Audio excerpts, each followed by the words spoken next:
নমস্কার সবাইকে, আশা করি তোমরা সবাই ভালো আছো। আজ তো জামাই ষষ্ঠী। আজ ম্যাক্সিমাম বাড়িতেই জামাই ষষ্ঠীর মহাভোজ চলছে। কিন্তু দুপুরে তো মহাভোজ খেলে রাতে তো হালকা কিছু খেতে হবে, তাই না? বানিয়ে ফেলো মোরগ পোলাও। খেতেও যেরম সুস্বাদু, দেখতেও সেরম মজাদার। চলো তাহলে দেরি না করে মাকে বলি রেসিপিটা তোমাদের শেয়ার করতে, তাহলে তোমরা চটজলদি রাতে বানিয়ে ফেলতে পারবে। মোরগ পোলাও বানাতে যা যা লাগছে: তেজপাতা 3 থেকে 4টি, দারচিনি 4 টুকরো, বড় এলাচ 2টো, জায়ফল 1টা, জয়িত্রী একটুখানি, গোলমরিচ 8টা, আর লাগছে লবঙ্গ 7 থেকে 8টা, ছোট এলাচ 7 থেকে 8টা। এখানে আমি নিয়েছিলাম হাফ কেজি মুরগির মাংস। তোমরা তোমাদের পরিবারের সদস্য সংখ্যা অনুযায়ী নিয়ে থাকবে। আমি এর মধ্যে দিয়েছি 1 চামচ গোলমরিচের গুঁড়ো, 1 চামচ জিরের গুঁড়ো, 1 চামচ ধনের গুঁড়ো, 1 চামচ গরম মশলা গুঁড়ো, আর দিয়েছিলাম 1 চামচ ঝাল লঙ্কার গুঁড়ো, আর দিয়েছিলাম 4 চা চামচ জল ঝরানো টক দই। সব মশলা দিয়ে মাংসটাকে ভালো করে ম্যারিনেট করে রাখতে হবে আধ ঘন্টা। এবারে আমি নিয়েছিলাম হাফ কেজি গোবিন্দভোগ চাল, যেটা কিনা আমি ভালো করে ধুয়ে জল ঝারিয়ে একটা কাপড়ের মধ্যে ছড়িয়ে রেখে দিয়েছিলাম, যেন একটুকু জল না থাকে আর চালটা যেন ঝরঝরে হয়ে যায়। গ্যাসে একটা ডেকচি বসিয়ে নিয়েছি, তাতে দিয়েছিলাম সাদা তেল।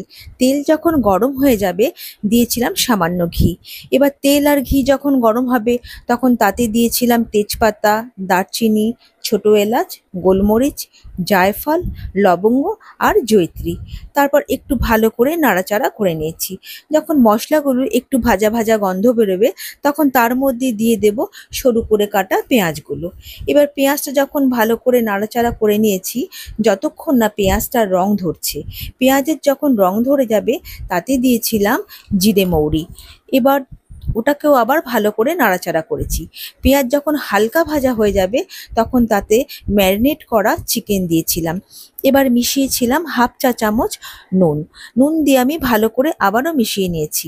যখন গা থেকে হালকা তেল ছাড়বে চিকেনের তখন তাতে দিয়ে দেব 1 চামচ মতো রসুন বাটা, 1 চামচ আদা বাটা ও কিছুটা কাঁচা লঙ্কা কুচোনো। এবার চিকেন যখন কষানো হয়ে যাবে তখন তাতে দিয়ে দেব হাফ লিটার জল। এবার যখন জলটা ফুটে উঠবে আর চিকেনটা হালকা সেদ্ধ হয়ে যাবে তখন দিয়ে দেব 250 গ্রাম মতো দুধ। এবার চিকেনটাকে ভালো করে আমাকে ফুটতে দিতে হবে। তবে এতে আমি 4 থেকে 5টা লঙ্কা দিয়েছিলাম। যখন চিকেন সেদ্ধ হয়ে যাবে তাতে আমি মিশিয়ে দেব গোবিন্দভোগ চালটা আর হালকা হাতে নাড়তে থাকবো। চাল যাতে ভেঙে না যায় সেদিকে কিন্তু খেয়াল রাখতে হবে। চালটা যখন ফুটে উপরে উঠে যাবে আর ঝোলটা নিচে যাবে তখন বুঝে নিতে হবে আমাদের চালটা কিন্তু হালকা সেদ্ধ হয়ে গেছে। এবার তাতে আমি দিয়ে দেব ধনেপাতা কুচোনো, স্বাদ মতো নুন ও চিনি দিয়ে আমি একটি ঢাকনা দিয়ে দেব।